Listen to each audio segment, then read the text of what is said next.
Bonjour et bienvenue, je suis Jean, paroissien de Saint-Ginier, diocèse de Marseille. Nous vous proposons aujourd'hui de réfléchir sur l'évangile de ce premier dimanche de l'Avent.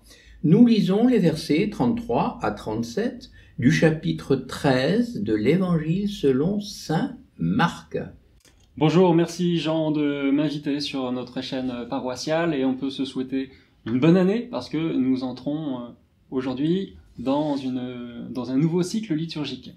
Oui, merci Père Julien. Bonne année aussi, même si ça fait bizarre de se souhaiter une bonne année à la fin du mois de novembre. Revenons sur ce passage de l'Évangile. Il est donc question de veille et d'attente. Prenez garde, restez éveillés, dit Jésus, car vous ne savez pas quand ce sera le moment. Ce que je vous dis là, je le dis à tous. Veillez. Veiller et attendre. Il me semble, Père, que l'on reprend là le thème de ces derniers dimanches. Exactement. Et le thème de la veille, de l'attente, va faire le lien entre les deux cycles liturgiques. Comme chaque année, on a une transition tout en douceur entre la fin d'un cycle liturgique et le début d'un nouveau cycle. L'attente de la venue du Christ, qui marque la fin de l'année liturgique, rejoint une autre attente, celle du Christ dans son incarnation, avec les fêtes de Noël. Veiller, attendre. Mais Père Julien, qu'est-ce que Jésus veut dire quand il nous encourage à veiller? Dans ce passage que nous venons de lire, un maître s'en va pour un voyage dans un pays lointain, et il confie ses biens à ses serviteurs en espérant qu'ils vont bien faire leur travail. Veiller signifie donc continuer d'accomplir son devoir d'État avec le maximum de fidélité. Pour le serviteur, ça signifie faire son travail comme si le maître était toujours là. Alors bien sûr, il ne s'agit pas d'attendre sans rien faire ou de faire le strict minimum de façon à ce que la maison continue de tourner. Il ne s'agit pas non plus de profiter de la situation, de l'absence du maître pour s'enrichir personnellement à ses dépens, et ça serait vraiment malhonnête. Non, il s'agit tout simplement d'attendre en restant actif et de continuer d'administrer le domaine comme si le propriétaire était toujours sur place. Alors finalement, l'idéal serait que le maître dise à son retour « c'est bien, tu m'attendais ». Mais si l'attente se prolonge, si le maître ne donne plus signe de vie, que faire? Oui, l'attente sera peut-être longue, plus longue que prévu. Alors toute la difficulté va consister à donner du sens à cette attente.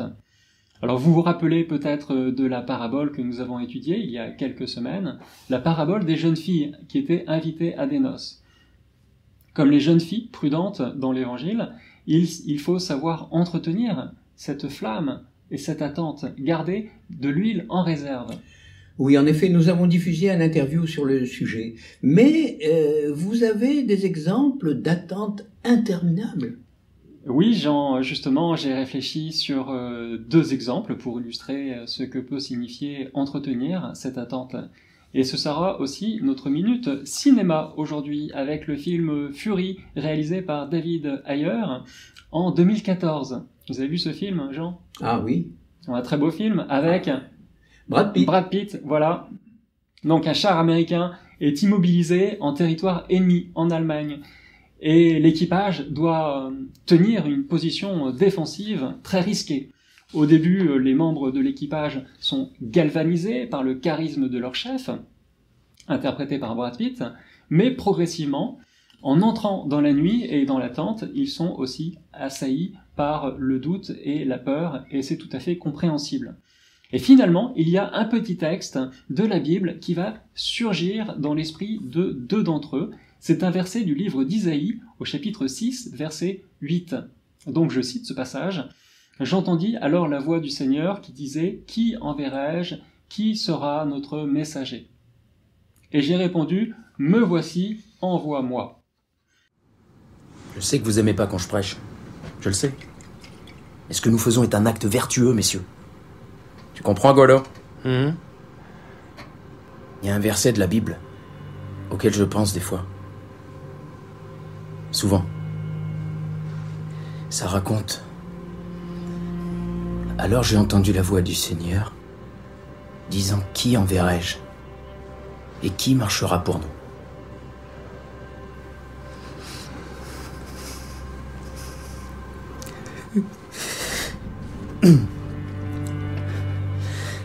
Et je dis, me voilà. Envoie-moi.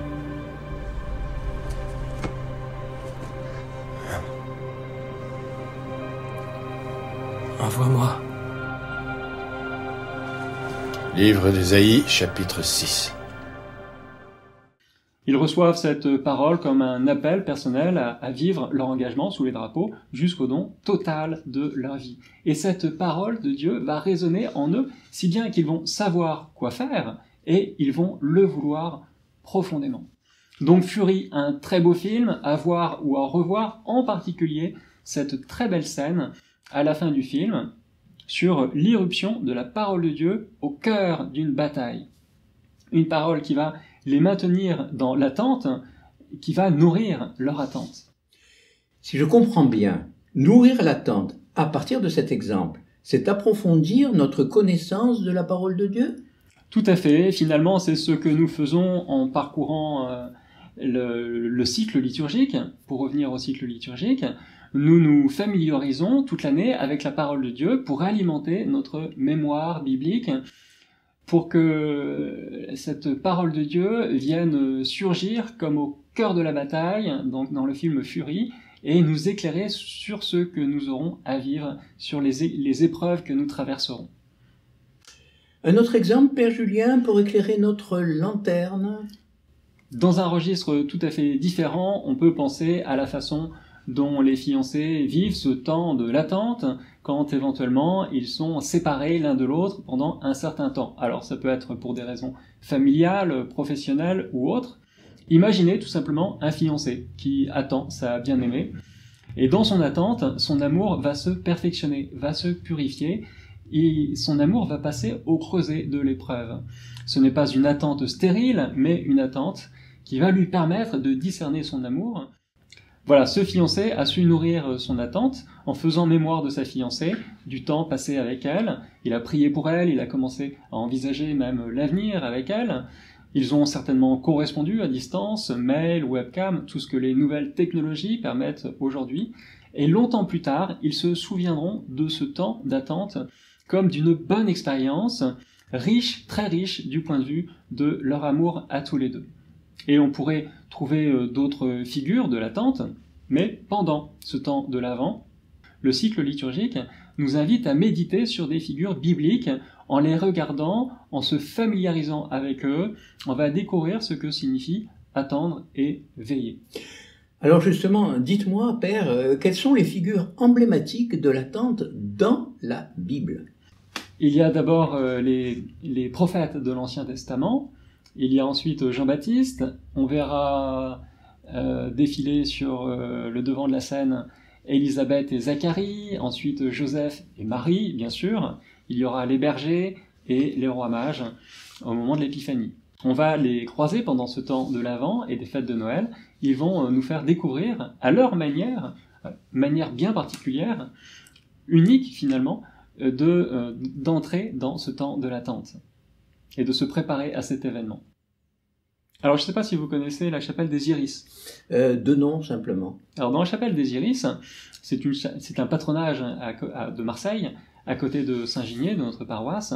Les membres de la communauté ont eu la très bonne idée de disposer dans leur chapelle un petit personnage en terre cuite qui doit faire une quarantaine de centimètres de haut.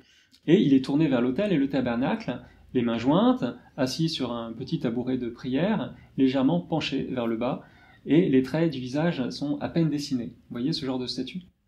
Oui, je vois, mais dites-moi, un personnage sans visage, mais c'est un monstre, hein ? Non, et d'ailleurs, c'est pas vilain du tout. Et puis, selon l'étymologie latine, le monstre, c'est celui que l'on montre. Et là, donc, il ne s'agit pas de retenir l'attention. Lui, il va montrer, il va nous orienter, ce petit personnage va nous orienter vers le centre de la pièce, où il y a l'autel, le tabernacle et la croix. Celui qui a créé ce personnage, eh bien, n'a pas cherché à représenter quelqu'un de particulier en prière, mais plutôt une attitude de prière, et la prière elle-même, je pense. Eh oui, une image, un symbole, un dessin en disent parfois beaucoup plus qu'un long discours, n'est-ce pas ? C'est le sens de ce temps de l'Avent, avec ces 4 dimanches, qui fonctionnent sur ce principe. Nous allons voir défiler des personnages bibliques. Ils vont nous faire découvrir ce que signifie attendre et veiller dans la foi. Je vous remercie, Père Julien. Chers internautes, merci d'avoir suivi cette vidéo jusqu'au bout. Nous vous souhaitons un bon temps de l'Avent, dans une attente remplie de confiance et nourrie, bien entendu, par la parole de Dieu. Pensez à liker et à vous abonner si ce n'est pas déjà fait. Je vous rappelle que nous publions nos réflexions tous les mardis pour le dimanche qui suit et nous vous disons à la semaine prochaine. Merci Jean, à bientôt et surtout bon temps de l'Avent.